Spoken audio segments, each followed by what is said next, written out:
Хангаласском Улусе в местности Орто-Дойду состоялся 4-й республиканские соревнования по спортингу версии квадро-дуплет комбо.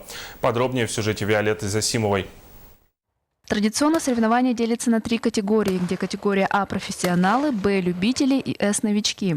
В отличие от прошлых лет, в этом году ввели двойной финал. Участники параллельно состязались за 2 главных приза – Кубка стрелково-охотничьего клуба Орто-Дойду и Кубка оружейной лавки Берлога. В прошлом году наш стрелок Аял Макаров выиграл чемпионат мира в России. Первый и единственный чемпион России, чемпион мира российских стрелков.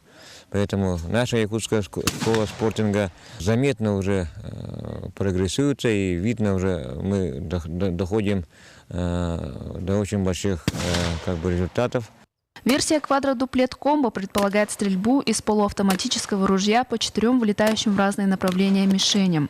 Данная версия максимально приближена к охотничьим условиям. Мне кажется, что это очень правильное решение, что провести такие соревнования для нас, для тех, у кого автоматическое оружие. Это чисто по правилам охоты соревнования. Сперва был развлечением, хобби, а потом все-таки это спорт вид спорта, то есть. И серьезно надо подходить к тренировкам.